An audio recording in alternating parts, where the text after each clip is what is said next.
Rise of the European Emperor by Taishan Laonyo.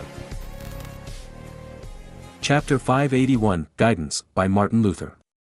In the next few years, in addition to fighting a war in England and sending troops overseas, Marin will lie dormant in Germany for a long time, waiting for the religious war to come. Then, he will start a war to annex northern Germany. However, there is a big problem here, that is, the religious war broke out too late. According to Marin's memory, Martin Luther posted the 95 Theses in 1517 and officially launched the Reformation. However, in the early days, the Lutheran Church was somewhat weak and was preserved by the protection of Frederick III, the Elector of Saxony. It was not until the mid-16th century that the Lutheran Church grew stronger in northern Germany. The reason for this is that the Lutheran doctrine has been gradually improved. Of course, it is not a progressive improvement, but an improvement that adapts to the needs of the princes. The main contents of Martin Luther's religious reform are: A. The core of the thought is justification by faith. B. Everyone is equal before God and the Bible. This is actually against the privileges of the Roman Catholic Church and the bishops, which is most hated by the Catholic Church. 3. The only basis of faith is the Bible. It reflects the rising bourgeoisie's desire for freedom, equality and anti-feudal ideas. In fact, the previous interpretation is the interpretation of some lame politicians, which is no different from bullshit. The real core of this article is to deprive the Holy See of the right to interpret and adjudicate, so that the secular forces in Germany can be liberated from the oppression of the Roman Catholic Church. The core idea is the struggle for power, the conflict between the German feudal lords and the Holy See. It has nothing to do with any bourgeois p. Because, in those days, Germany was still an agricultural area, and commerce was not very developed, and there was no capitalist class. Even if there were merchant alliances such as the Hanseatic League, these merchants had little say in Germany's political life. The real voice in Germany was still the princes and nobles. 4. Reduce the number of churches and monasteries, simplify religious ceremonies, and advocate that priests can marry. This is a good article. Many monks who have tempted worldly desires should like it. No wonder some Catholic priests support Protestantism. This article is equivalent to liberating their crotches. 5. Secular power is higher than religious power and ultimately dominates religious power. 6. Establish a church for the German nation. In fact, Martin Luther opposed Catholicism in the early days mainly because Catholicism's exploitation of the German region caused great disasters to the German people. Therefore, Martin Luther's early thoughts were mainly concentrated on the first 3 points.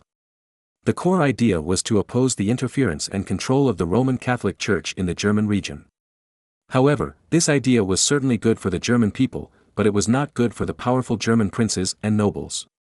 It was not until later that Martin Luther added the 5th idea of secular power is higher than religious power and ultimately dominates religious power that a fundamental change occurred.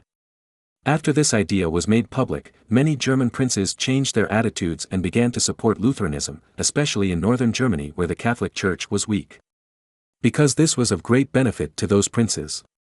Among them, the most important point was that Martin Luther believed that the tithe should be collected by secular monarchs, not the Catholic Church. The princes were furious. What is the tithe? That is 1/10 of the income of all citizens.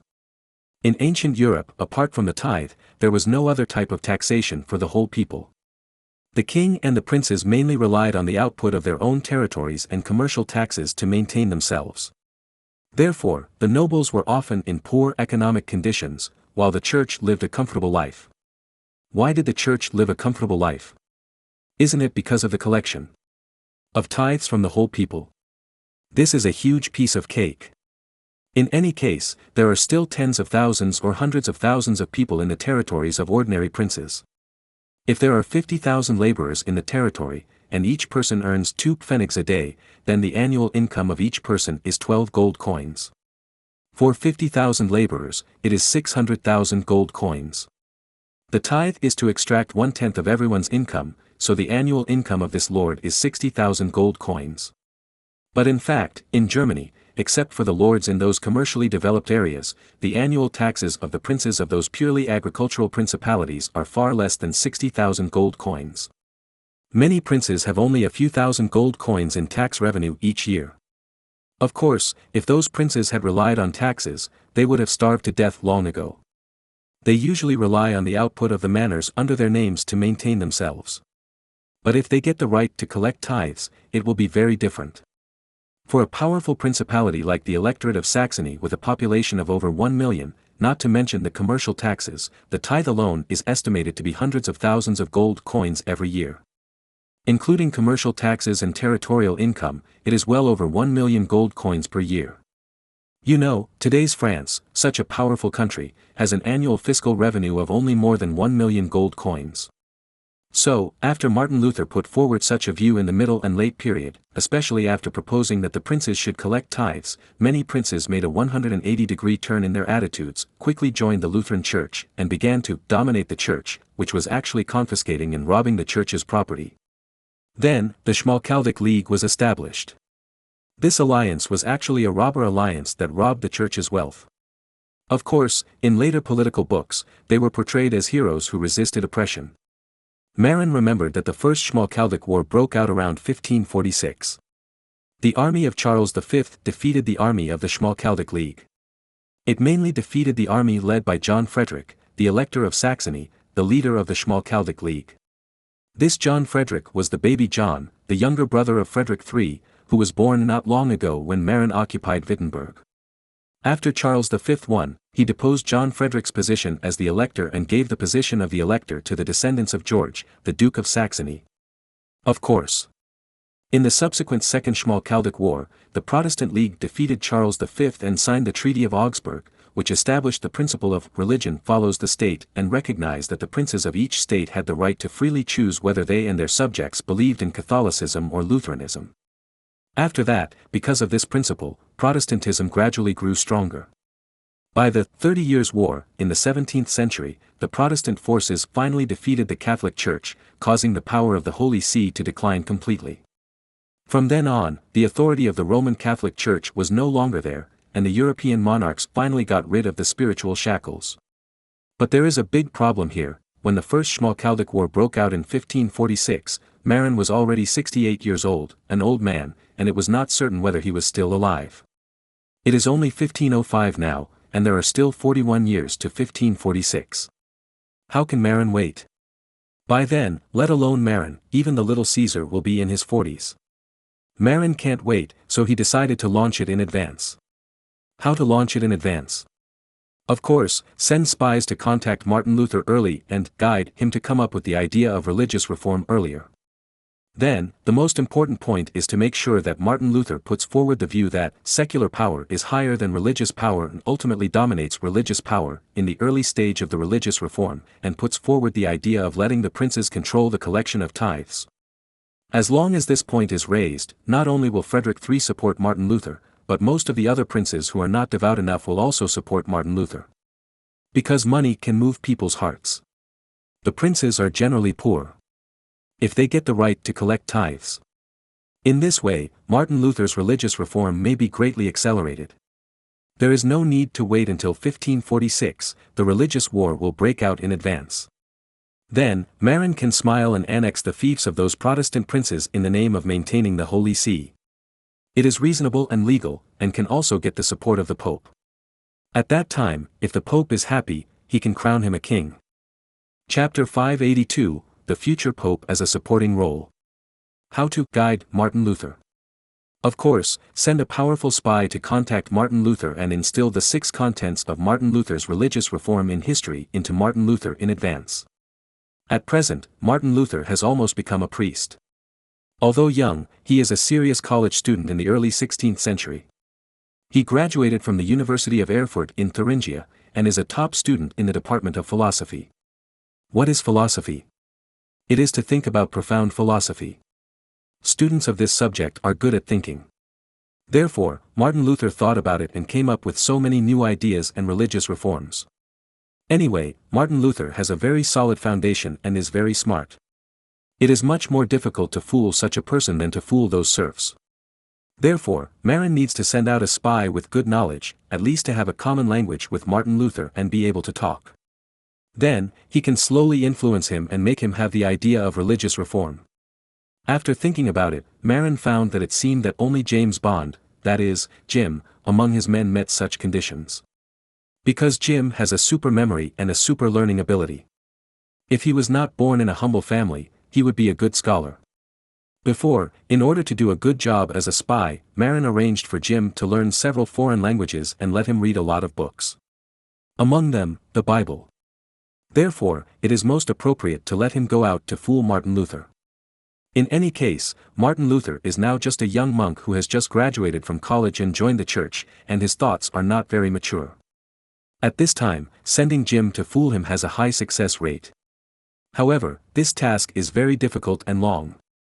Because he needs Jim to disguise himself as a monk and stay with Martin Luther for several years, so as to slowly influence Martin Luther. Marin didn't know whether Jim was willing or not, so he called Jim over and asked him about his own wishes. In fact, as a spy under Marin, how could Jim refuse? However, Marin's initiative to ask about his wishes was already very face-saving. Jim naturally agreed, and Marin was very happy. As for how to get Jim to Martin Luther, that's not too simple. Don't forget that Marin's father-in-law is the Pope. In the German region, it may be a bit difficult to arrange an archbishop. However, it is not too easy to make a false resume for Jim and introduce him to the church where Martin Luther is. Marin even planned to arrange Jim and Martin Luther to live in a suite, giving them the opportunity to get along day and night. In this way, Jim can also fool Martin Luther anytime and anywhere. After a few years, by asking Julius II for help and bribery, Martin Luther and Jim were sent to Wittenberg, the capital of the Electorate of Saxony, and arranged for the two to meet Martin Luther's important guide William Occam of the Augustinian Society. Occam emphasized the freedom of God and the autonomy of man, which had a great influence on Martin Luther. Coupled with Jim's usual fooling and persuasion, Martin Luther was easily trapped. In addition, Marin also planned to find an opportunity to arrange some extras to reveal the darkness of the Roman Catholic Church to the young and simple Martin Luther, so that he would be disgusted with Catholicism and further stimulate his idea of religious reform. Of course, it can't be too much. If the stimulation is too severe, Martin Luther will directly withdraw from the church, which will be bad. Speaking of it, Martin Luther is a well-deserved protagonist of the German Reformation. Of course, supporting roles are also indispensable. For example, Frederick III, and the very important Pope Leo X. Leo X is the highlight of this religious reform. Without Leo X sending people to sell absolution in Germany, Martin Luther might not have erupted so early to oppose Catholicism. It is undeniable that Leo X is a greedy pope who is more eager for money. It was his greed that stimulated Martin Luther and made Schaumburg go start religious reform. However, Leo X is not a bloodthirsty pope. Although he also disliked Martin Luther, he did not think of burning Martin Luther as a heretic. If he had met a strong pope, Martin Luther would have been suppressed long ago. At least, he would be wanted by all of Europe. It was because of Leo X's connivance that Martin Luther could continue to survive and complete the Reformation. Therefore, Marin believed that a greedy and weak pope like Leo X was very necessary for Martin Luther's Reformation. Thinking of this, Marin formally decided to support Leo X to become the next pope. Don't underestimate Marin's influence. He is the son-in-law of the current pope and has a great influence on Pope Julius II. With Marin's help, the success rate of Leo X's succession will be greatly improved. Moreover, Marin has an idea, that is, let Leo X get the indemnity in advance to further stimulate Martin Luther. As for how to operate, this is simple, as long as Marin suggests that Leo X handle religious affairs in the German region. Then, Marin suggested that Leo X come up with this indemnity in advance. Leo X is very greedy for money, and Marin's suggestion will definitely suit his appetite. Moreover, Julius II will not object. Why? Because there is income from selling exoneration in the German region. Although Leo X will embezzle a lot, there will definitely be a lot of it sent to Rome and given to Julius II.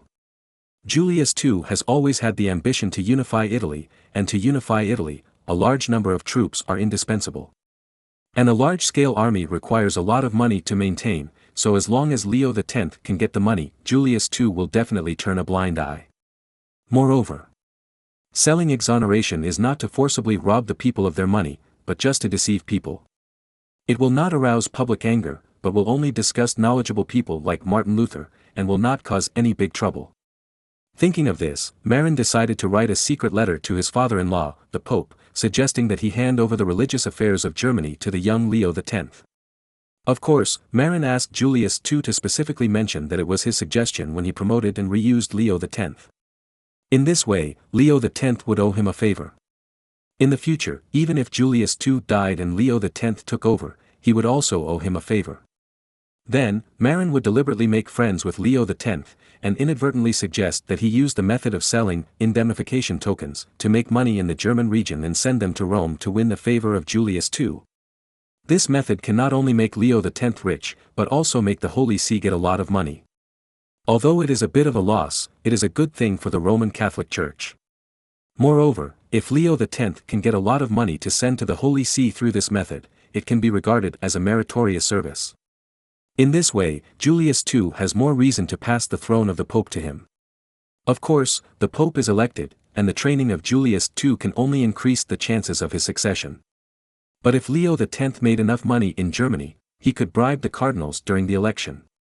Moreover, Marin also planned to make a generous contribution to help advance some of the money to make friends with the new Pope. It can be imagined that with Jim's deception and the early inculcation of the mature plans for religious reform, as well as the early cooperation of the top supporting role Leo X, the religious reform would definitely break out early. Even the religious war would break out early. In this way, Marin would not have to wait until he was 70 or 80 to fight the religious war. Chapter 583, Exploring the Chilean Route is imperative. In order for Jim to pretend to be more like a missionary, Marin held a crash training course for charlatans for Jim. Who is the number one charlatan in East Frisia? Naturally, it is our Bishop Taylor. Archbishop Taylor has elevated the skill of fooling to an art. Most people who believe in God will be fooled by Bishop Taylor. Only those who are not pious like Marin can avoid being fooled. If you want to fool Martin Luther, you first need to have a sacred temperament in Jim. For example, apply solemnity, speak ethereally, etc. In short, pretending to be a charlatan requires the strength of a senior Oscar winner. And in this regard, Taylor is definitely one of the best. Of course, Bishop Taylor is not only superficial, but also has inside. When he was young, Taylor was sent to the seminary of Cologne University to study for 3 years. Although he did not get a diploma, he at least had a training certificate, which was considered a professional background. Moreover, when fooling believers, Bishop Taylor also quoted scriptures and had good conversation. At first glance, he was a professor in the Middle Ages. Of course, Taylor's knowledge can indeed be a professor. With the intelligence of modern people, they still believe in those professors, let alone people of this era. The solemn appearance and good conversation are also the secrets of Taylor's success. Therefore, Marin threw Jim directly to Taylor. Taylor is actually helping Marin train a new batch of small-scale missionaries to be sent to the newly controlled provinces. However, Jim's training is also very important. So Marin paid a supplementary fee for Taylor to help guide Jim when he didn't have classes. Marin even arranged for Jim to enter the newly established Auric University Seminary to systematically study the basic knowledge of theology. After all, the object of Jim's deception is Martin Luther, who graduated from an authentic professional school. If the foundation is not good, he will be exposed after a few words. How can he deceive the other party? How to deceive those capable people? First of all, you have to show that you are more capable than him. Therefore, Marin asked Jim to learn all the basic theological knowledge within 1 year. In addition, he must receive special tutoring from Taylor's God Stick Crash training class outside of class. Marin's requirement is that Jim must reach a certain level of theology within 1 year, and then be sent to Martin Luther to stay for 3 years or longer, depending on the effect of the deception. If the effect is good, he may be able to come back in 2 years. However, this matter is too secretive and cannot be known to anyone. Otherwise, Marin will become the common enemy of Protestantism and Catholicism. Therefore, Marin asked Jim to use a pseudonym and dress up as a middle-aged man to receive training from Bishop Taylor. In this way, when Jim returns from his mission, no one will recognize his previous identity with Martin Luther, and no one will suspect Marin. As for whether Jim will rebel, Marin believes that with Jim's intelligence, he will not do that stupid thing. You know, Marin controls Jim's family. Moreover, he promised to allow Jim's eldest son to become a follower of Little Caesar. In fact, Marin doesn't remember how many followers he has reserved for Little Caesar. In short, there must be more than 20. In the face of his family being controlled and his son's bright future, Marin believes that Jim should know how to choose. Moreover, it is not dangerous to lurk beside Martin Luther this time. Because Martin Luther was just an ordinary priest and could not hurt Jim. As long as he left before Frederick III activated Martin Luther, there would be no danger to his life. However, no matter what, even if Marin helped Martin Luther to succeed quickly, it would take at least 10 or 8 years for Martin Luther to gain the support of Frederick III and expand Protestantism to northern Germany. During this period, what Marin had to do was to build high walls, store up food, and wait. Oh no, wait to be king. As soon as the Protestant War broke out, Marin took over northern Germany. It would be difficult not to be king in such a large territory. But before that, Marin had something important to do. Putting aside the profitable trade, Marin's first priority now was to obtain a stable and sufficient source of saltpeter. Only with enough saltpeter could Marin dominate the sea and the land at the same time. You know, America is so rich. Taking advantage of the fact that everyone doesn't know the situation in America now, and Marin deliberately exaggerates and scares people with Wild Horror Diary, Marin estimates that he can quietly develop America for decades. But with the development of the Great Voyage, there must be navigators who will be curious about America. At the same time, it is also possible that some ships, like the Portuguese fleet in the original history, accidentally deviated from the course and drifted to Brazil. Therefore, in this blank period, Marin not only had to take control of the entire Americas from the Roman Catholic Church, but also had to build an extremely powerful navy to deal with those coveters and protect his own interests. As a traverser who graduated from the Department of History, Marin knew clearly that even though Spain was extremely powerful in the original history, it was challenged by England and France. Of course, the challenge to Spanish-American hegemony was mainly because Spain focused on the development of Latin America and ignored the development of the east coast of North America, which allowed England and France to take advantage of the loophole. In addition, in the original history, England sent the Italian navigator John Cabot to discover the east coast of North America, such as Newfoundland Island. However, in this time and space, Marin's men detained John Cabot and all his crew members. Therefore, the English did not know the situation on the east coast of the North American continent. As for France, they went to North America with the English. After all, the two countries love and hate each other, and monitor each other. It is normal for the French to go to North America. Moreover, England in the early days was just a ruined family, not the later overlord, and could not stop the French from going to North America. The Atlantic Ocean is so wide that Marin actually has no confidence in blocking all ships going to North America. However, if we can stop one ship, it counts as one ship. If it doesn't work, we can directly send a powerful fleet to attack those countries that dare to secretly send ships to America, threaten their capitals, and force them to give up. However, in that case, a lot of gunpowder will be needed. Just the naval artillery battle alone, the gunpowder is consumed. Therefore, Marin now particularly needs to develop Chilean saltpeter. Although importing saltpeter from the Ming dynasty is also a good way, the cost may be lower than developing Chilean saltpeter. But the problem is that Marin can't let his saltpeter supply be strangled by others. What if one day a civil servant in the Ming dynasty has a brain twitch and stops selling saltpeter to Marin? In that case, wouldn't Marin cut off the supply of saltpeter? Once other European countries form an alliance to attack, and Marin suddenly cuts off the source of saltpeter, the country will definitely be destroyed. In short, Chile's saltpeter must be mined. Even if the cost is high, it must be mined. It's not a matter of cost, but a matter of strategic security. As for Marin being cut off from the sea route, I'm afraid only the location advantage of Britain can do it. Because the English Channel is indeed important to Marin. But Marin is now plotting to seize England. As long as he seizes England, no European country will be able to intercept Marin's fleet at sea. Therefore, the supply of saltpeter in Chile will not be greatly affected.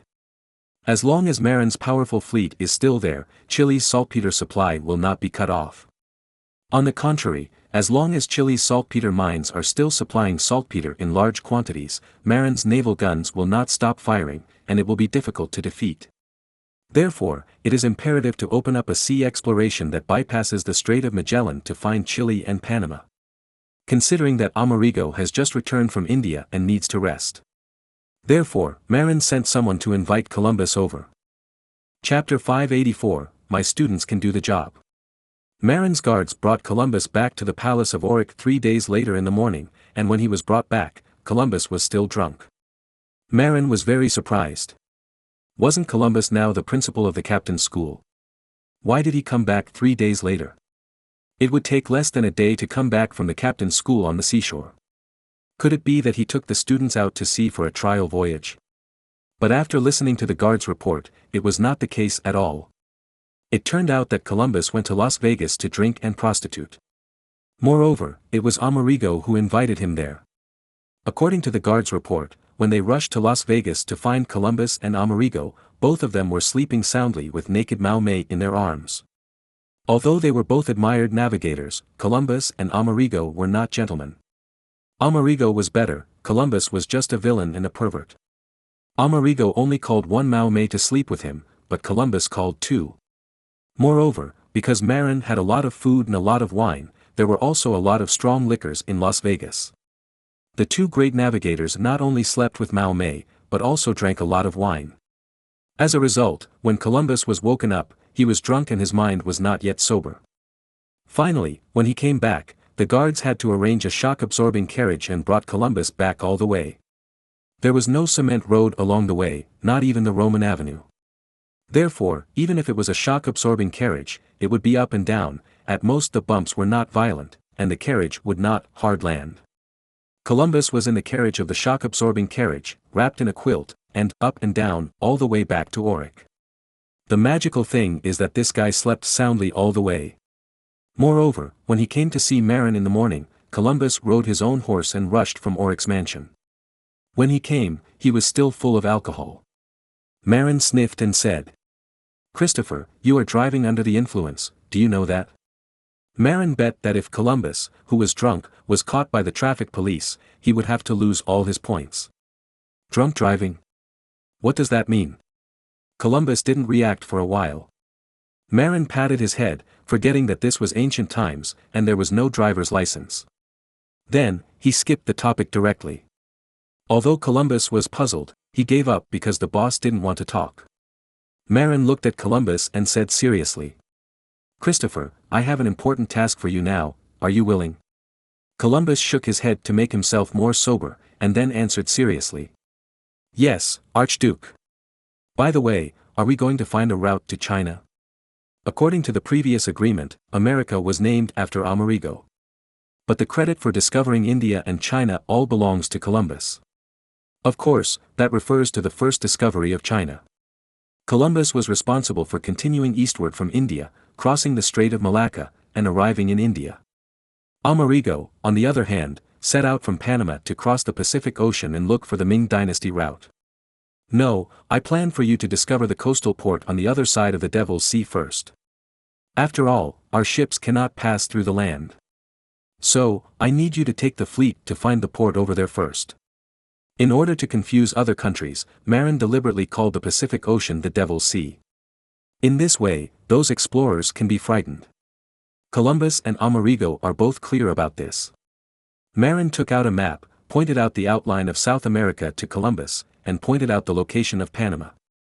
As for Chile, Marin did not immediately ask to land on the Chilean mainland. After all, Chile is now controlled by the Inca Empire. If it lands, it will inevitably conflict with the Inca Empire.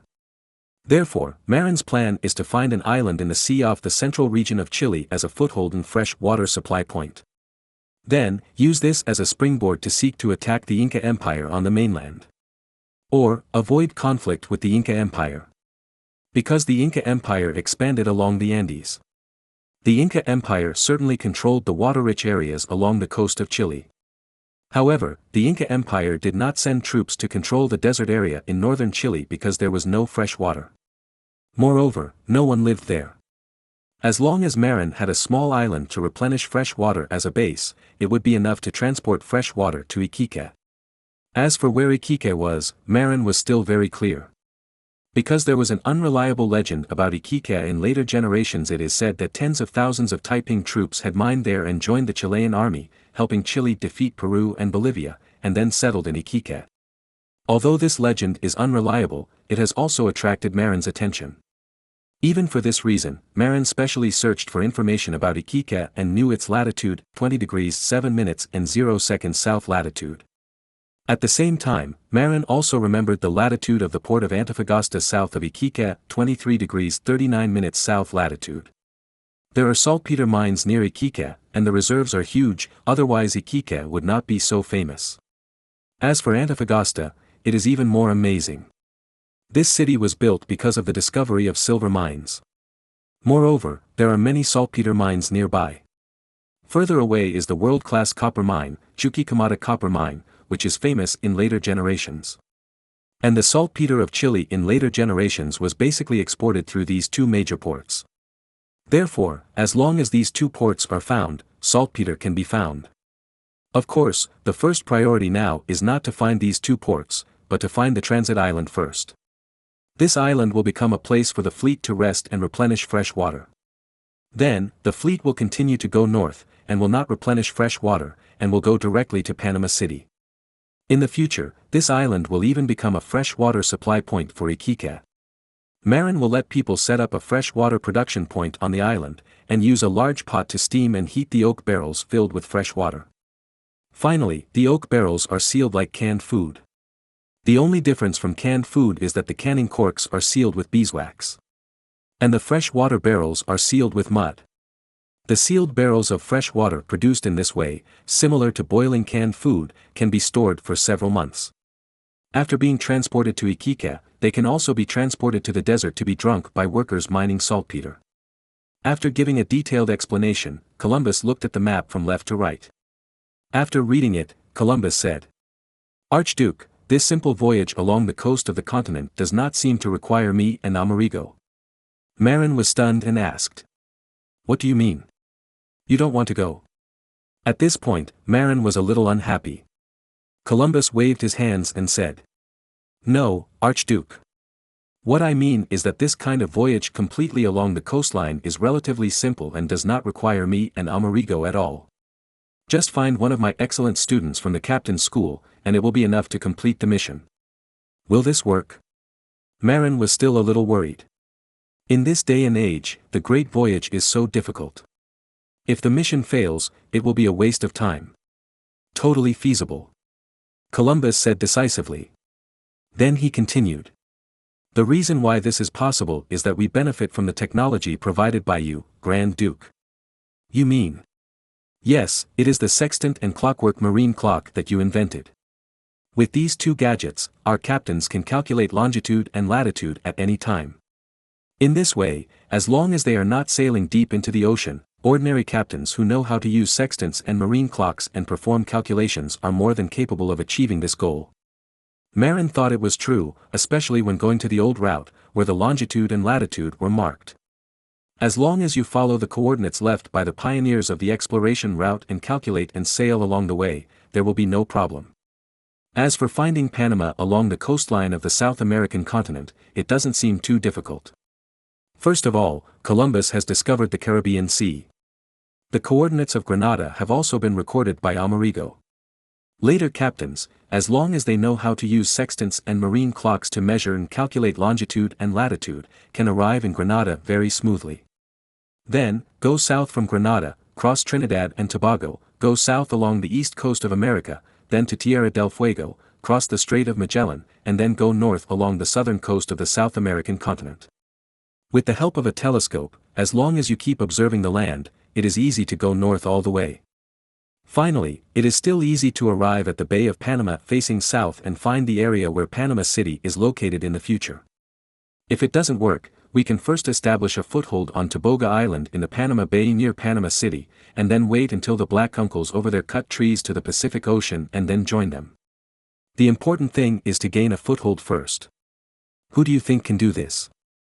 Marin thought for a while and asked. I think Captain Aben can do it.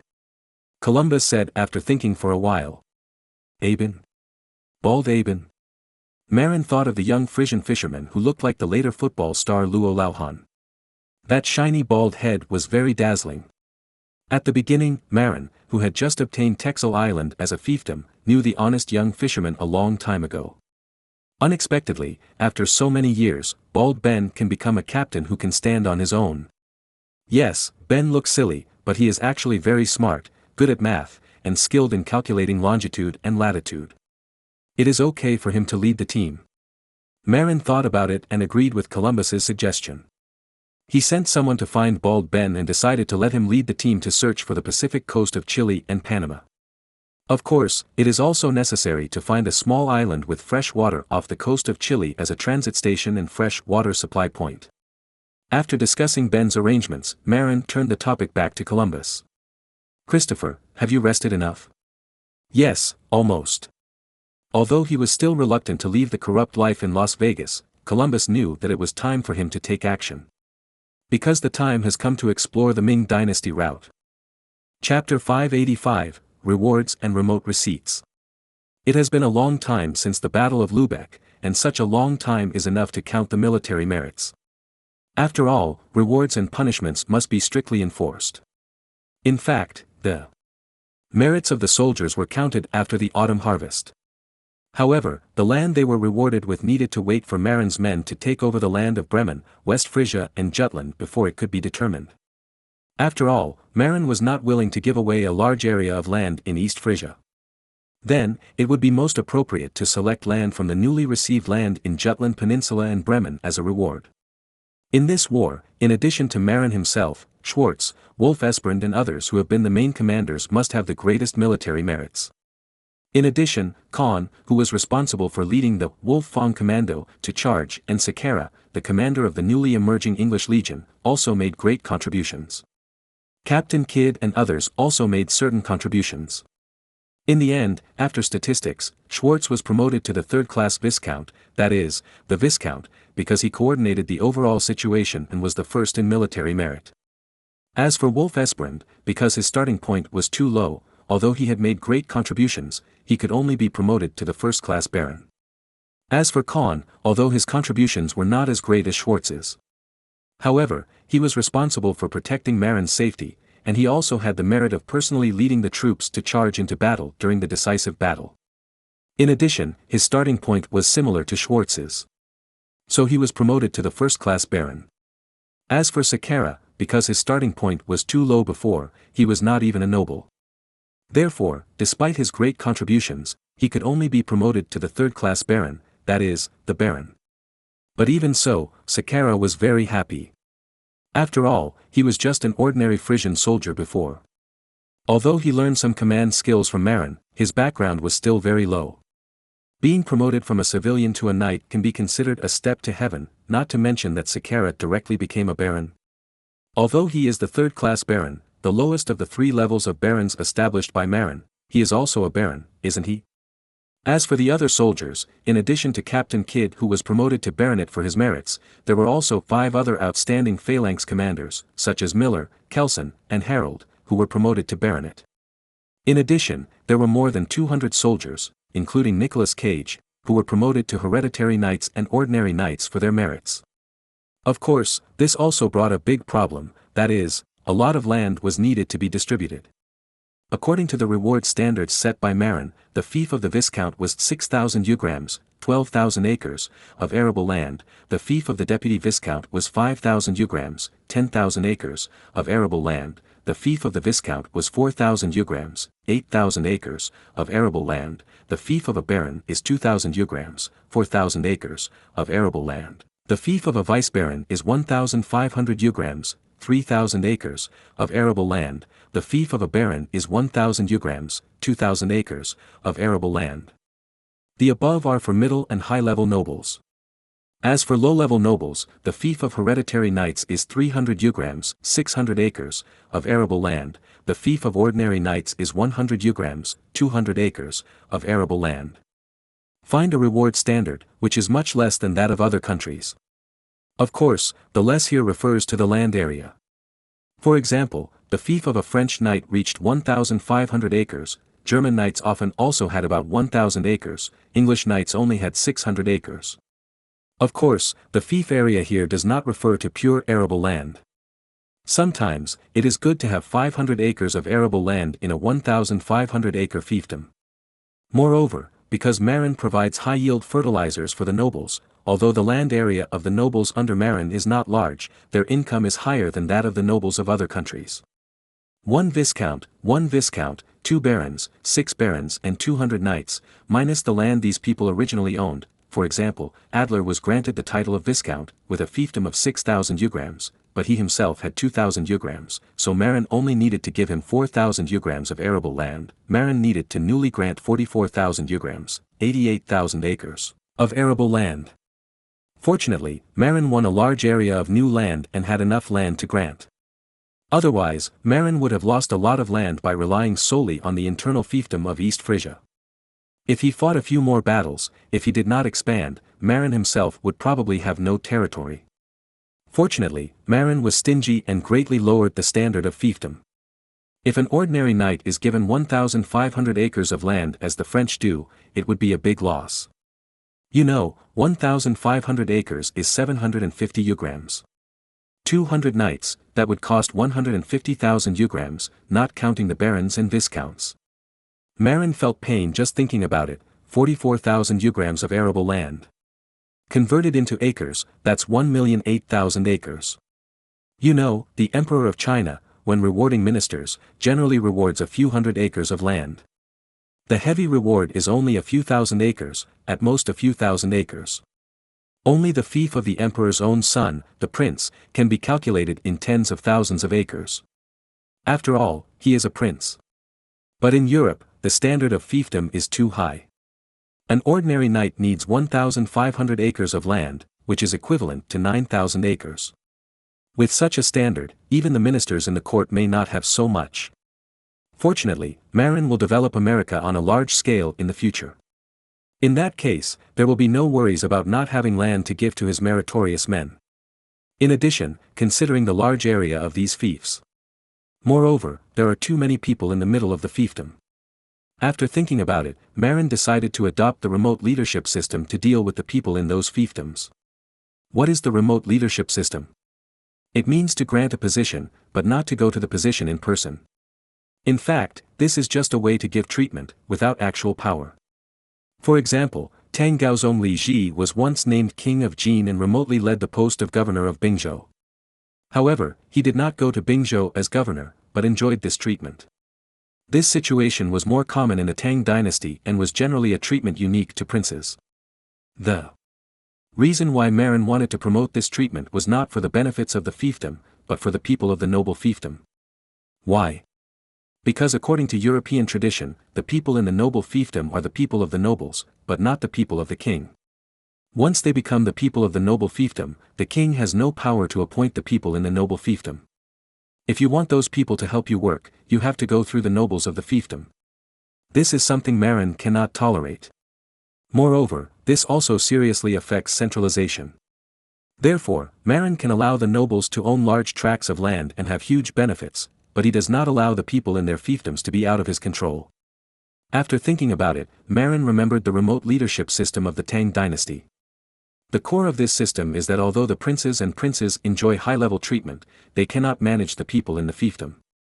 In other words, they are only responsible for obtaining the wealth and benefits of the fiefdom, but not for the management of the fiefdom. The people of the fiefdom still accept the management of the court. In this way, the vassal kings, because of the lack of real power in their hands, can't make waves. In the Tang dynasty, there were no successful rebellions by the vassal kings. On the contrary, those judici of foreign surnames in the later period became the cancer of the dynasty because they held the local military and political power at the same time. The remote leadership system that Marin intends to implement is to let the nobles under his command only stay in the capital and wait for the output of the fiefdom to be sent to them for squandering. However, those lands and manors are managed by people sent by the government. At the same time, during the slack season of farming, Marin may conscript the people of the fiefdom to build water conservancy or something. In times of war, he might even recruit soldiers from them. In this way, he would be worthy of the title of monarch. Chapter 586, The Idea of Establishing a Metropolitan Area. The promotion of any new system will encounter resistance. For example, the remote leadership system obviously touched the interests of the feudal nobles. Therefore, when Marin proposed the remote leadership system, he was naturally opposed. But fortunately, in Marin's North Sea Grand Duchy, most of the nobles were promoted by Marin from civilians. These people will naturally not oppose Marin's decision. Moreover, they don't really understand how much the remote leadership system clamps on them. A feudal noble, after actually mastering the power of the fiefdom, naturally needs to gather a team and a large team to maintain the rule and security of the fiefdom. Therefore, every noble who is actually sealed is a powerful faction. And some feudal nobles with higher titles have become independent princes because they have a complete leadership team and a powerful army. They can even ignore the orders of the court. The remote leadership system is equivalent to depriving those feudal nobles of the right to recruit administrative talents and feudal armies in their own territories. Although the benefits will not be small, without the support of administrative talents and the army, it will not pose a threat to the court. Because, under the remote leadership system, the officials of the fiefdom were sent by the monarch and the court, and they were naturally loyal to the court, not the feudal lords. The court managed the fiefdom, so naturally the feudal lords did not need to recruit troops themselves, but used official troops. In this way, the feudal lords lost the excuse to recruit private troops, and they had no ability to confront the court. As a result, those feudal lords could only live in the capital and be a rich man. Why was Chang'an in the Tang dynasty so developed and populous? Because there were many nobles who had fiefdoms but no governance in Chang'an. Those dukes, earls, etc., although they could get a lot of wealth from their fiefdoms every year, they had no real power over their fiefdoms. Therefore, these people could only hold a lot of money and stay in Chang'an city to eat and wait for death. But because they had blood transfusions from their fiefdoms, they were all rich people. Such people gathered in Chang'an, which naturally greatly boosted Chang'an's consumer economy. Therefore, Chang'an seemed very prosperous. Europe, because of the real seal system. Therefore, those nobles all lived in their respective castles in the countryside and could not be concentrated. This also caused the lack of big cities in ancient Europe. Because those wealthy nobles were scattered in various villages. How can big cities be developed if the rich are not concentrated? Therefore, there are very few cities with a particularly large population in the Holy Roman Empire. Generally, cities with a population of more than 20,000 are considered big cities. Even Milan, the largest city in the empire, has a population of only 100,000. Therefore, Marin's remote leadership system not only has the factor of limiting the power of the nobles, but also has the meaning of promoting the economic development of the capital. These feudal lords are all rich and live in the capital. Do you think the business in the capital can't be hot? Because there are too few old nobles, they fail to prevent the implementation of the remote leadership system. And Marin is also glad that this system was implemented early.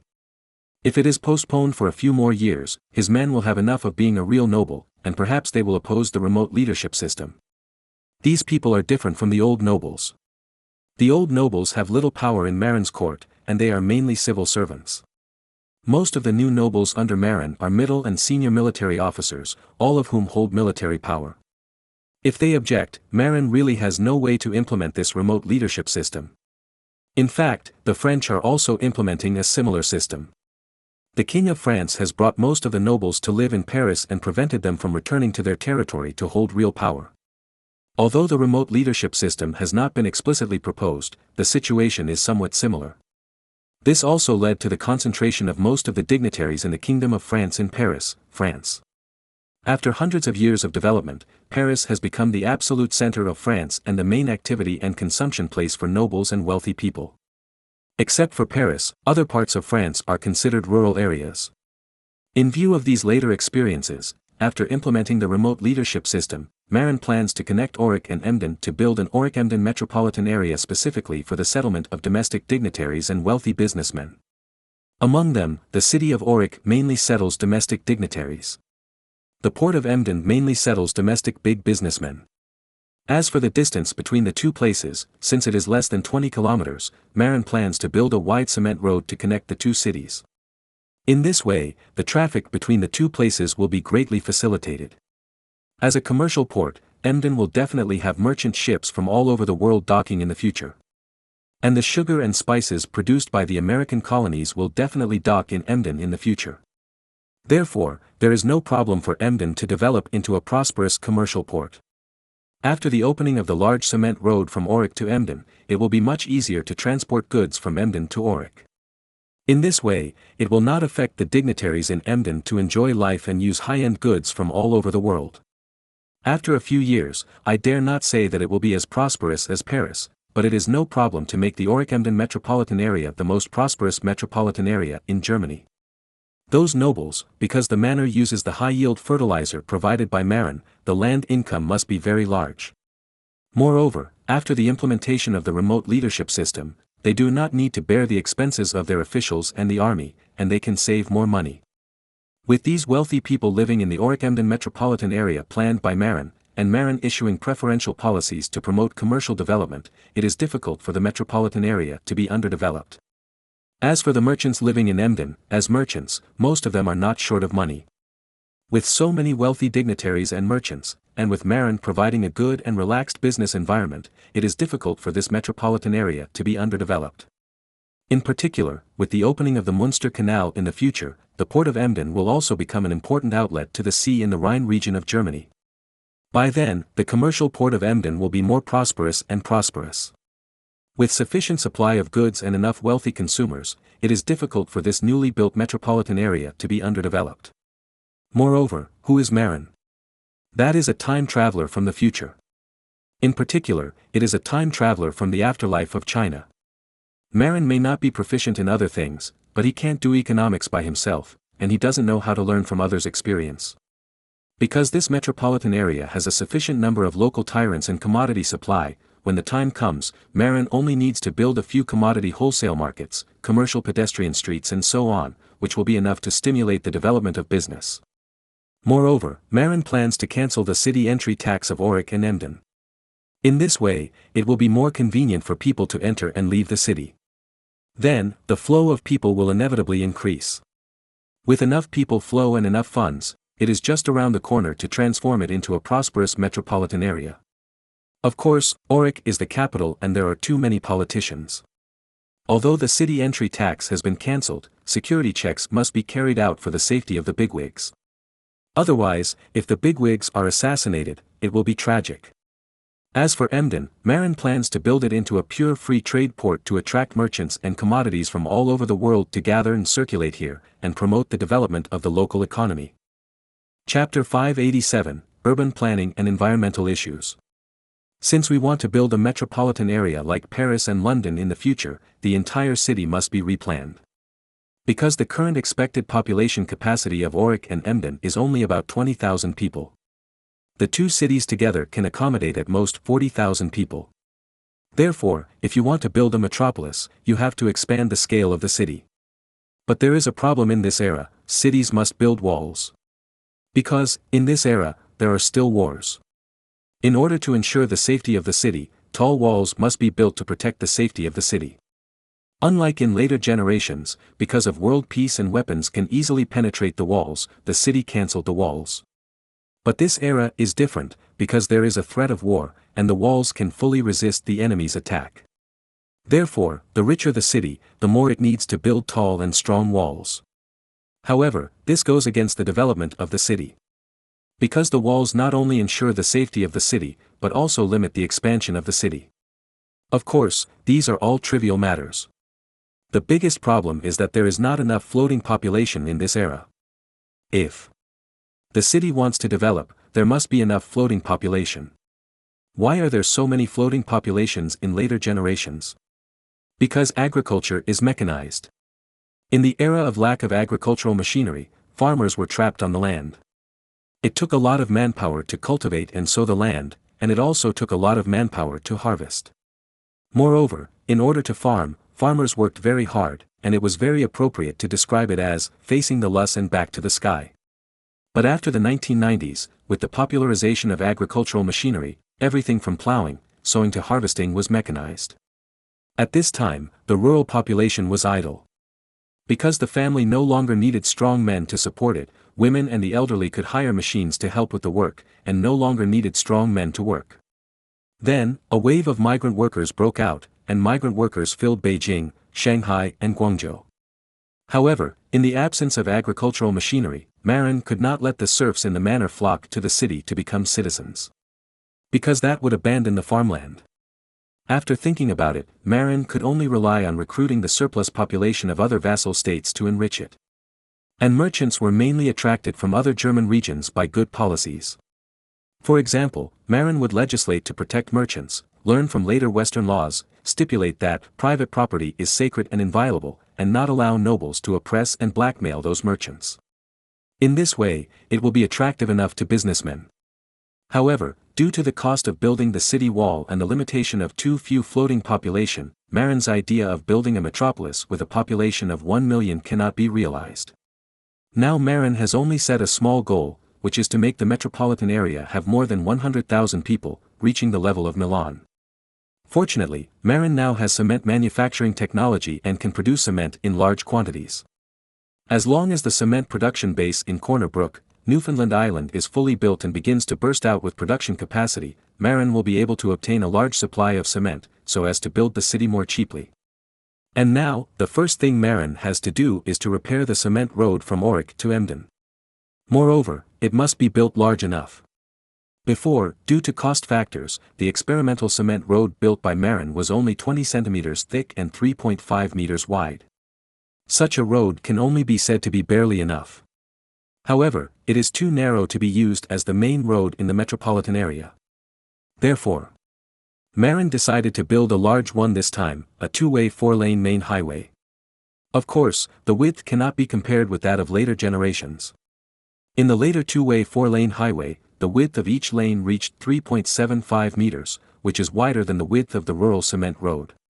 However, that is because the large trucks in later generations are relatively wide. But this era is different. The width of the carriage wheel is generally more than 1 meter. Usually the British standard is 1,435 millimeters, which later became the width of the railroad track. Of course, tracked and trackless are different. Tramcars can run precisely on the track, while trackless cars can easily sway left and right. Therefore, the width of the highway lane is generally much larger than the width of the vehicle body. Considering that the width of the carriage is generally no more than 1.5 meters, Marin finally decided that the width of the single lane is set to 2 meters. For 4 lanes, the total is 8 meters.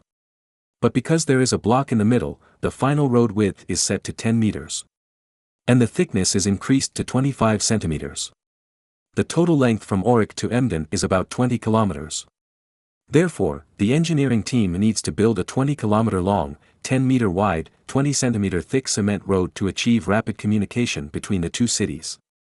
As for the interior of the two cities, these two four-lane roads are not needed. Moreover, the cost of this kind of road is a bit high. Marin plans to mainly use 2 avenues in the city, east-west and north-south, which are 5 meters wide. 4 other roads, 3.5 meters wide rural cement roads will be built. After all, carriages are not wide these days, and there are not many of them.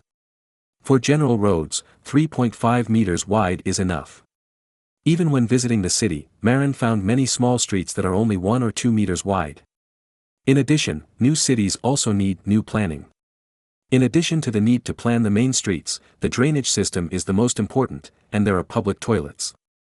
The drainage ditch needs to be constructed with cement, so that it is also convenient for sewage to flow away. And public toilets are very important. Why? Because Marin wants to collect feces from the city's population as fertilizer. Therefore, Marin ordered the promotion of the use of toilets in the city. Moreover, it is strictly stipulated that every household needs to pour the feces in the toilet into the nearby public toilets every morning. Those who urinate and defecate anywhere will be severely punished. Then, every day, Marin would arrange for serfs to go to the public toilets in various communities early in the morning and use manure carts to transport the feces in the pool. Then, it was transported to the fertilizer processing plant and processed into fertilizer. Of course, on the surface, Marin's argument was that the feces were too smelly and had to be pulled out of the city for disposal. As for how to deal with it, it was none of the residents' business. In order to keep it secret, the serfs who transported feces and fertilizer processing plants under Marin were all considered employees of state-owned units and were treated well. That is, the usual working environment was a bit bad. But Marin also gave them masks to prevent them from being suffocated. Moreover, at the end of work every day, they would take a bath in the bathroom specially built in the fertilizer processing plant to wash off the smell of feces on their bodies. After several years of management, feces in cities under Marin's rule are now centrally processed. Therefore, in the cities of East Frisia, people can't smell the feces that are everywhere in other cities, and the environment is not known how much better. In fact, people in other countries don't know the role of feces, and they think Marin is too clean, or has cleanliness. Therefore, outside, Marin's centralized cleaning of feces was ridiculed by many princes, who thought he was wasting money and food. After all, it costs a lot to send a large number of workers to transport feces. At the very least, a lot of food is needed to feed those workers. However, if they knew the benefits of the feces after going to the ground, they probably wouldn't think so, but would rush to follow suit. In addition to road planning and centralized processing and transportation of feces, Marin also set up an environmental protection bureau to select poor middle-aged and elderly people in the city, not too old, and let them become sanitation workers to clean the streets. In the streets of this era, in addition to ordinary garbage, there is also a very special kind of garbage, that is, horse manure. After all, Marin can prohibit people from urinating and defecating anywhere, but he can't prohibit horses from urinating and defecating anywhere. In this era, horses and carriages are important means of transportation, and there are many on the road. Therefore, it is normal for horse manure to appear on the street. This requires sanitation workers to clean up the horse manure in a timely manner. Of course, according to regulations, these horse manures must be sent to public toilets and not put together with ordinary garbage. Because these horse manure is also fertilizer. After the roads are repaired, feces are centrally processed, and sanitation workers clean up regularly, the cities of the Grand Duchy of the North Sea will become the cleanest cities in Europe. In addition, Marin's policy of encouraging business development and preferential treatment for merchants will attract a large number of merchants to live in Emden, and then contribute to the economic development and tax revenue here. Chapter 588 Extraction of Artemisinin. While Marin was busy planning the metropolitan area, Goulard in Panama sent a ship back to Europe to report to Marin that several young men had died of malaria due to mosquito bites. Although Marin provided Goulard with a large amount of mosquito-repellent floral water. However, not everyone was very regular in applying floral water to themselves every day. Some young men, relying on their youth, were not stable enough. When they should apply floral water, they simply did not apply it because they were afraid of trouble. So, in the end, something went wrong. Several strong young men got malaria after being bitten by mosquitoes, and then died. This incident caused panic among the immigrants in Panama. Some people were even so scared that they cried and wanted to go back to Europe. Goulard had no other way except to suppress it. At the moment, because the white immigrants were panicking, they didn't even have the mood to drive the blacks to cut down trees, which caused the road opening problem in Panama to come to a halt. So, Goulard sent people back to the country to ask Marin for help. After all, he heard that Marin had two great doctors, Morigen and Bader, around him, hoping that they could give a solution. But where could Morigen and Bader give any solution? Before the discovery of quinine, malaria was an incurable disease. In China, people believed that malaria was caused by tropical miasma entering the body. Therefore, the ancient Chinese always regarded Lingnan as a dangerous place. Many criminal officials were exiled to Lingnan as a severe punishment. In fact, if ancient China could find an effective way to treat malaria, Lingnan would have been developed on a large scale. Even Vietnam would become a target coveted by the Central Plains dynasty. The reason why the Central Plains dynasty gave up Vietnam was because Vietnam was tropical and prone to malaria. It was easy to die from malaria, so the Central Plains people naturally didn't want it there. In addition, the Vietnamese chiefs liked to pay tribute and were good at flattering, so the Central Plains dynasty was even more reluctant to conquer Vietnam. Of course, when it comes to flattery, the Vietnamese can't catch up with North Korea. The ancestors of the Koreans were good at flattering and hugging thighs. When Zhu Yuanzhang was happy, he directly listed Korea as a country that would not be conquered. But in fact, the climate of Korea is much better than that of Vietnam, and there is no miasma, which is actually very suitable for living. But they flattered well and sent Korean beauties to the palace of the Ming dynasty. The emperor fell under the pomegranate skirt. How could he have the nerve to conquer Korea again?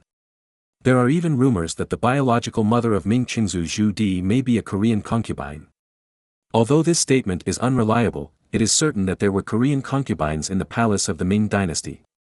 According to records, Yongle Emperor Zhu Di and his grandson Xuande Emperor Zhu Zhangji each took in 8 Korean concubines. They fell into their beauty traps, and they still had the nerve to conquer them.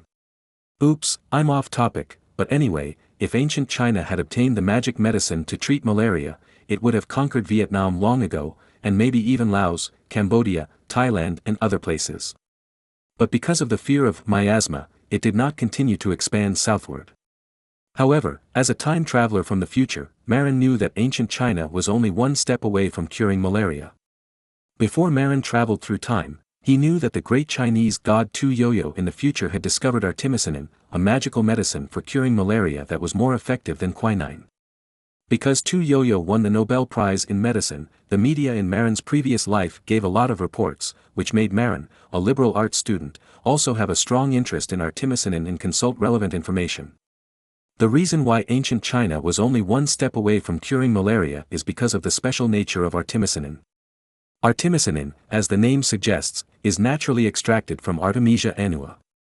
Ancient China listed Artemisia annua as a herbal medicine a long time ago, and it should be said that it could cure malaria a long time ago. But in fact, this is not the case.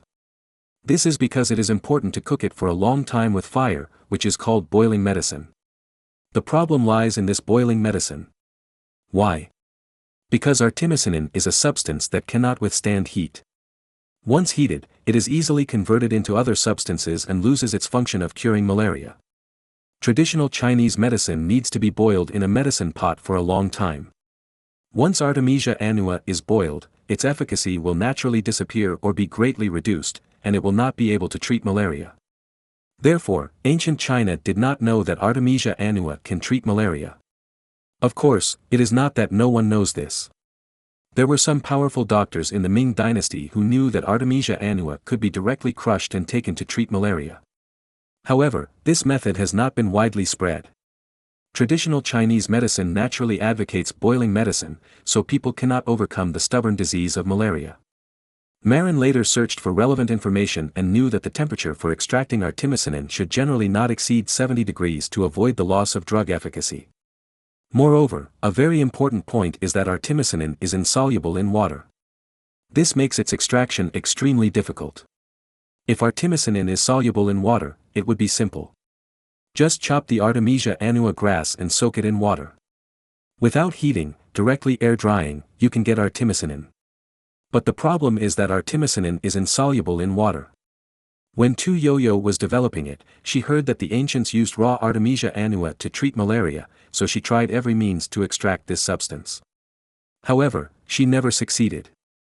Until one day, she suddenly thought, is this substance insoluble in water? So, she changed to soak Artemisia annua with ether, and indeed extracted artemisinin.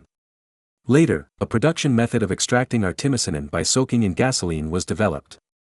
But Marin knew that artemisinin was not only soluble in ether and gasoline, but also in alcohol. Because alcohol and ether are similar substances with similar properties.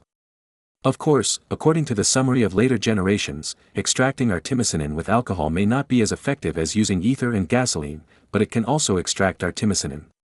Because artemisinin is soluble in alcohol. It just so happens that Marin now has a lot of wine brewed from grains, and has also extracted and produced a lot of medical alcohol. Moreover, as a liberal arts student, Marin does not know how to produce ether.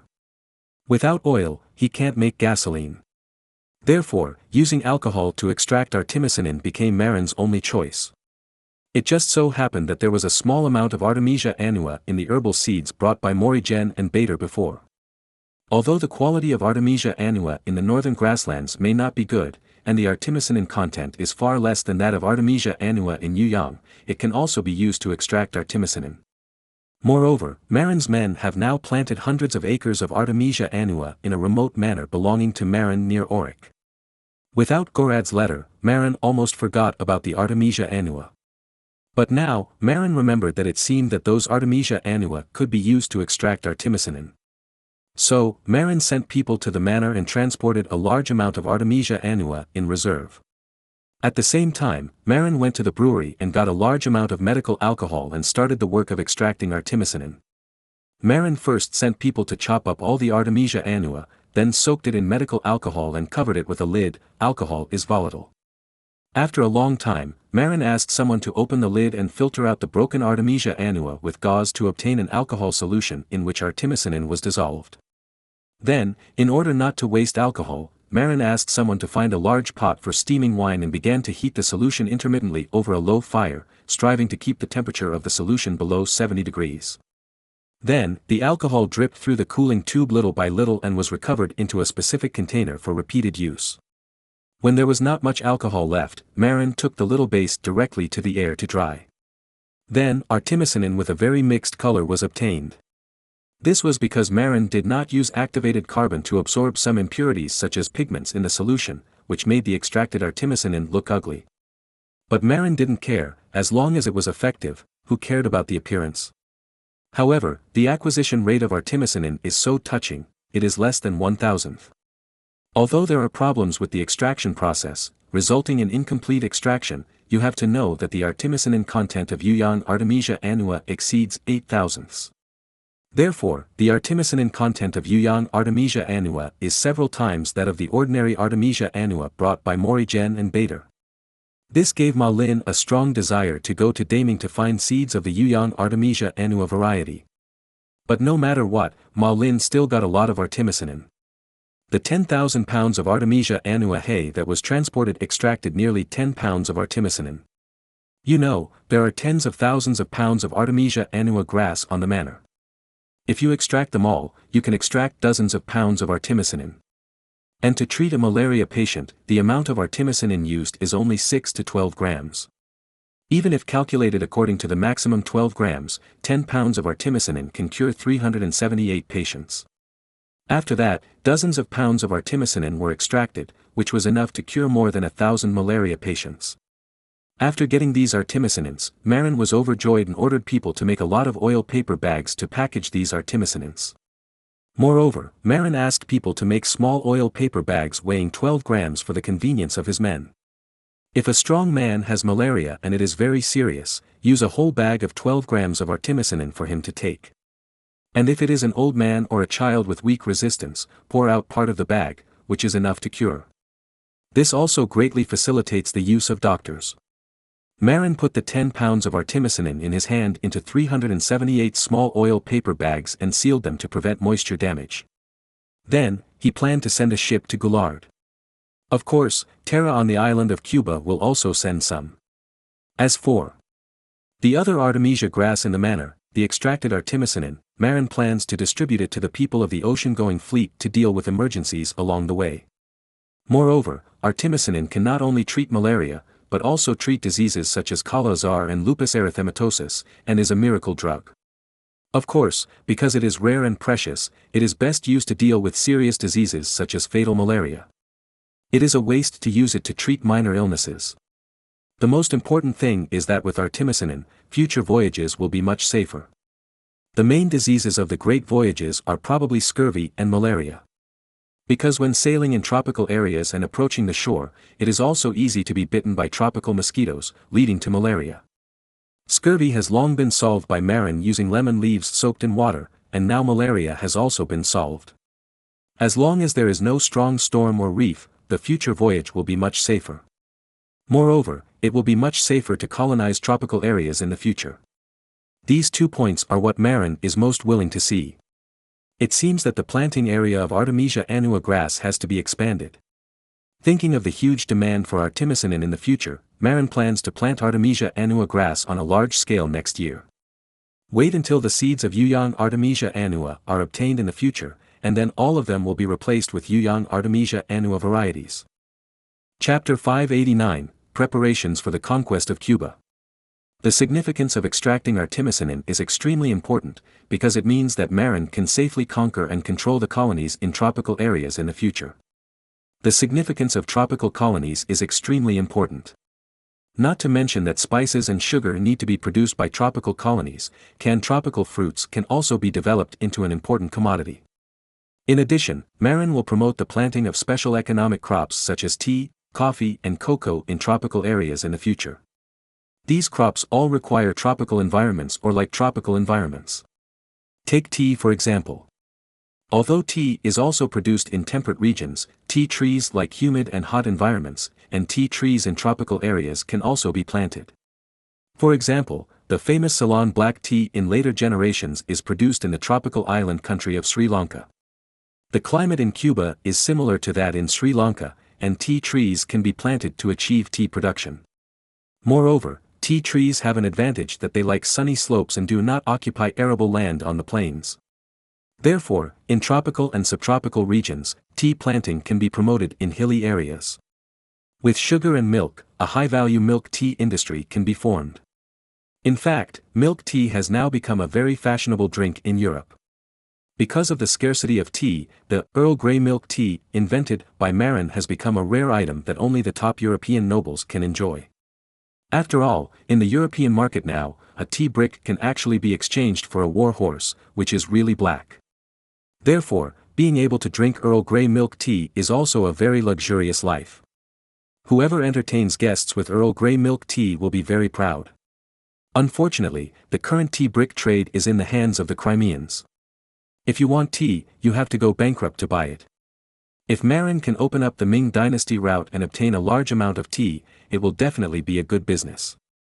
Moreover, in addition to tea, Earl Grey milk tea also requires a lot of milk and sucrose. In this way, the promotion of milk tea can also stimulate the sales and consumption of sucrose and milk, forming a huge industry in feeding many people.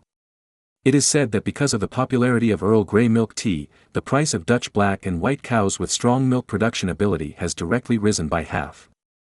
In the end, it is imperative for Marin to occupy and develop Cuba. However, Terra may know how to develop, but he is not good at expansion.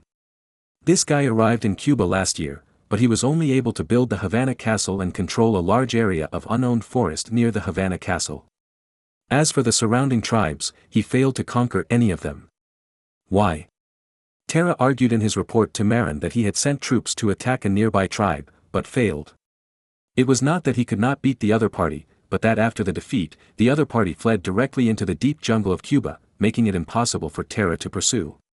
Moreover, the militia composed of hundreds of strong men under Terra, although they had firearms and their combat effectiveness was higher than that of the natives, they had no way to deal with the natives in the jungle. Even, they suffered a loss and lost 2 people. Moreover, these 2 people were not killed by the natives, but were bitten to death by poisonous snakes in the jungle. In desperation, Terra had to admit that he was not suitable for jungle warfare on the island of Cuba and asked Marin for support. Marin was very angry when he received Terra's letter for help. However, after getting angry, I have to admit that what Terra said makes sense. From ancient times to the present, jungle warfare has always been a difficult problem. Especially tropical jungle warfare is a difficult problem. Why is the cultivation of narcotics in the Golden Triangle in later generations so persistent? Isn't it because jungle warfare is too difficult, and Thailand and Myanmar can't handle it? It is said that in World War II, in order to conquer Southeast Asia, Japan specially recruited a group of mountain people from the Taiwanese Aborigines for jungle warfare in Southeast Asia, and the effect was quite good. Thinking of this, Marin suddenly remembered one thing. It seems that many of his troops were recruited from the Principality of Württemberg, and many of them are mountain people living in the Black Forest. These people have good endurance, are good at running, and are also very adaptable to the forest environment. Although the temperate forest environment is not very different from the tropical forest, these mountain people in the Black Forest are definitely more adaptable to jungle warfare than those soldiers in the plains. So, Marin decisively called in various generals and asked them to start counting the number of soldiers in the army who originally lived in the Black Forest. As a result, a few days later, Marin got a good news: about 2,000 people in the army came from the Black Forest of the Duchy of Württemberg. What surprised Marin the most was that more than 400 of them had been hunters in the Black Forest. Because they had a good level of shooting and aiming, they all joined the musket team. Some people may ask, since they are hunters, why don't they be hunters, but instead serve as soldiers? Hunting a few deer or something, you can sell a lot of money, just like Marin did at the beginning. In fact, this is unrealistic. Why? Because Marin rode into the depths of the forest to hunt. Do ordinary hunters have horses? No. So they can only hunt outside the forest, and the harvest is not that big. Moreover, this is secondary. The most important thing is that after these hunters kill the prey, how to shoot is a big problem. If you enter the city to sell it, it is easy to be blackmailed. In this era, the wild beasts in the forest are also the property of the Lord, and ordinary people cannot hunt casually. If you are discovered, it is like to have the prey taken away, and serious ones will be executed. When passing through the city gate to pay the city tax, ordinary hunters may be blackmailed by the soldiers guarding the gate, or even robbed of their prey. If they meet a vicious lord, they may even be executed. Therefore, the hunters in the forest often dare not go to the city to sell their prey. They can only eat at home and cannot sell them for money. In this way, those hunters are very poor. Because they have no money, they can't afford clothes, and they can only make simple clothes with the skins obtained from hunting. Many hunters are too poor to bear it, so they go to the army. But Marin was different at the beginning. He was a wandering knight and a ruthless man. He could beat several ordinary soldiers alone. Therefore, although Marin poached without a license, those ordinary soldiers guarding the city did not dare to provoke him. Moreover, Marin was a wandering hunter at the beginning. He hunted and shipped here today, and rode to another territory tomorrow. Even if the lords who learned that their forests were poached learned the news, they couldn't catch up with Marin. What's more, Marin later took a group of servants to organize poaching, and his combat effectiveness was very strong. If some small lords rashly chase, they might be killed in return. Therefore, those small lords with weak strength also turn a blind eye to shameless poachers like Marin. Unless the other party stays in their territory and refuses to leave, they will drive them away. Therefore, poachers with high weapons like Marin live a comfortable life, while ordinary hunters have difficulty selling prey, so their lives are bad. When Marin sent people to recruit mercenaries, many hunters who lived a bad life simply followed Marin. Although these hunters were poor, they were familiar with the forest. Moreover, they were good at tracking and setting traps, and their vigilance was very high. It would be more effective to have these jungle hunters to attack the natives. Therefore, Marin selected more than 300 people from the more than 400 hunters who used to be in the Black Forest, and prepared to send them to Cuba Island to participate in the attack and pursuit of the natives. With these hunters, no natives can escape. In addition, Marin also selected 300 soldiers who once lived in the Black Forest to help and cover the hunters. After all, the more than 300 hunters were all musketeers, weak in close combat and in need of protection. The more than 300 assistants that Marin selected for them were all sword and shield soldiers with very strong cover capabilities. Those who were eliminated were mainly those who were afraid of heat. People who were afraid of heat could not stay in the tropical jungle for a long time. Only those who had better endurance and were not afraid of heat could adapt to the climate of Cuba. Now, Marin had a large amount of artemisinin in his hands, and he had formed such a team that could adapt to the forest environment, which was very suitable for conquering the indigenous tribes on Cuba. Only by conquering the indigenous people on Cuba could Marin successfully open up sugarcane plantations on Cuba and organize the planting of cash crops such as tea trees. Chapter 590, Wine in one hand and a big stick in the other. Once, Marin planned to let Terra use a gentle approach to win over the natives on the island of Cuba.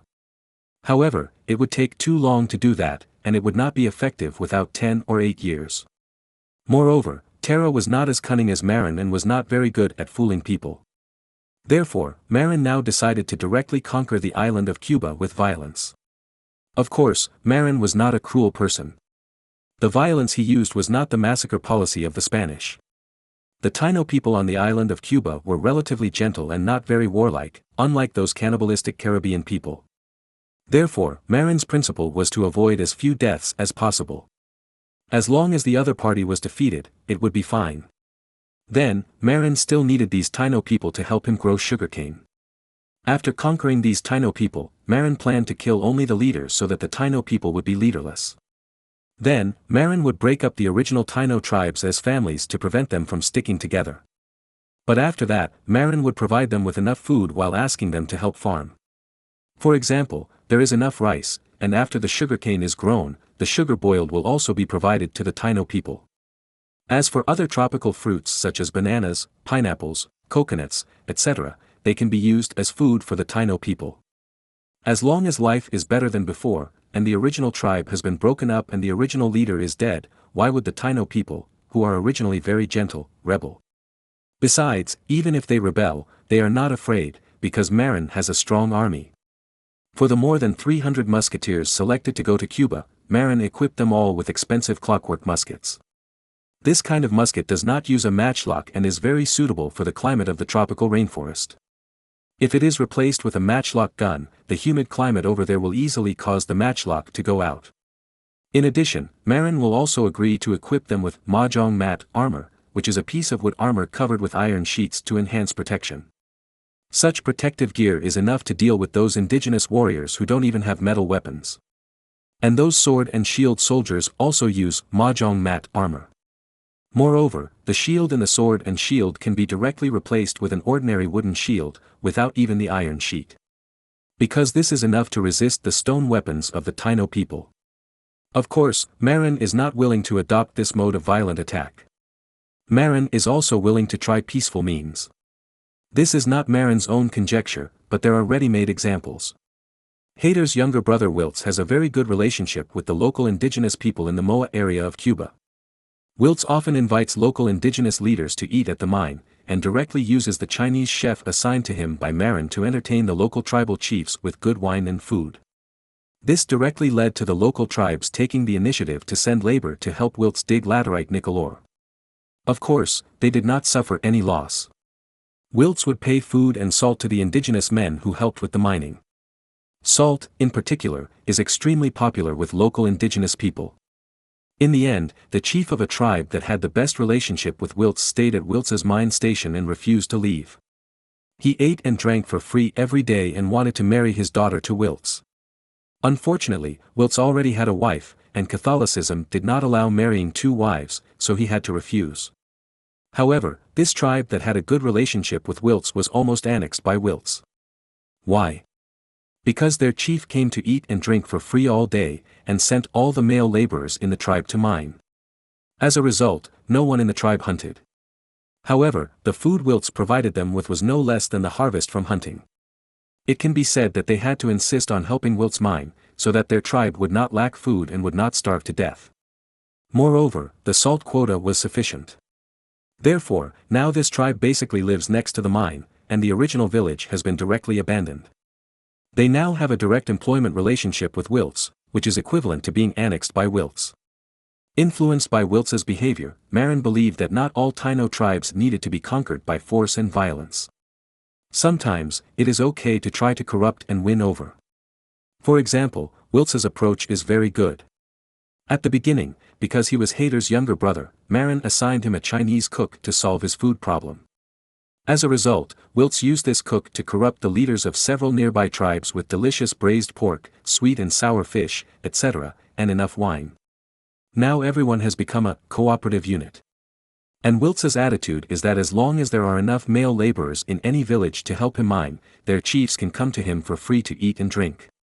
Those chiefs who live below the poverty line, where have they seen delicious braised pork, sweet and sour fish and various stir-fried dishes? With barrels of German dark beer, these chiefs are simply overwhelmed. In order to satisfy their appetite, they directly sent the male laborers in the tribe to the mine to help mine. As for themselves, they often come to Wiltz in the name of talking about things, eating fish and meat every day, drinking wine, and not stopping until they get drunk. In view of this, Marin decided to mobilize several Chinese chefs, bring a ship full of seasonings and ingredients, as well as cooking iron pans, and go to Terra's Havana castle to help Terra hold a banquet. Cape Breton Island can provide enough salt, and there is a lot of apple cider vinegar in Europe. In addition, sugar cane has begun to be produced near Havana Castle, and ginger has also begun to be planted. Just bring seasoning plants such as onions and garlic, as well as vegetable seeds such as leeks, to plant. Then, Terra can have endless delicacies to entertain those chiefs. As long as those chiefs are willing to bring people to help cut trees and open plantations, and help plant sugarcane, Terra will directly pay those people enough food. At the same time, you can let those chiefs come to eat and drink every day, and don't go home until you are drunk. Of course, this is just one of the means of winning over. This is the carrot. In addition to the carrot, there is also a stick. If some chiefs only eat and drink for free, but are unwilling to bring people to work for Terra to grow sugarcane, then we have to consider annexing their tribes by force. At this time, the 300 musketeers and 300 sword and shield soldiers can come in handy. However, attacking those tribes also requires skills.